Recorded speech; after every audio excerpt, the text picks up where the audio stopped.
Hello friends, good morning. இது Wednesday morning. அனைவருக்கும் விநாயகர் சதுர்த்தி நல்வாழ்த்துக்கள். நீங்கள்லாம் எப்படி சாமி கும்பிட்டீங்கன்னு சொல்லிட்டு கமெண்ட் பண்ணுங்கள். நாங்கள் இங்கே சூப்பராக சாமி கும்பிட்டு சாப்பிட்டு முடிச்சாச்சு.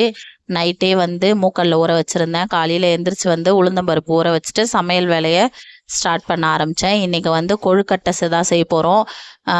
எள்ளு பூரண கொழுக்கட்டையும் தேங்காய் பூரண கொழுக்கட்டை ரெண்டுமே செஞ்சேன். அப்புறம் உளுந்த வடை, சுண்டல், பாயாசம், சக்கரை பொங்கல், எள்ளு உருண்டை அவ்வளோதான் செஞ்சுருந்தேன். கரெக்டாக 9:15 10:15 வரைக்கும் நல்ல நேரம். கரெக்டாக அந்த 9:15க்கு போய் பிள்ளையாரை நம்ம வீட்டுக்கு வாங்கிட்டு வந்தாங்க. சூப்பராக அவரை வரவேற்றாச்சு. அப்புறம் பிள்ளையாரை அவர் இடத்துல அமர வச்சுட்டு பூஜைக்கு உண்டான வேலைகள்லாம் செஞ்சு பிள்ளையாரெல்லாம் அழகாக ரெடி பண்ணி, ஏற்கனவே எங்கள் வீட்டில் 2 பிள்ளையார் இருக்காங்க, அவங்களையும் அவர் கூடவே உட்கார வச்சு அவருக்கும் கொஞ்சம் டெக்கரேஷன்லாம் பண்ணிவிட்டு அதுக்கப்புறம் இலை போட்டு சாமி கும்பிட ஆரம்பித்தோம். இன்றைக்கி இதுதான் நான் செஞ்சுருந்தேன். இது வரைக்கும் செஞ்சு சாமி கும்பிட்டாச்சு. மதியம் லஞ்சு செய்யணும். Tata, bye by.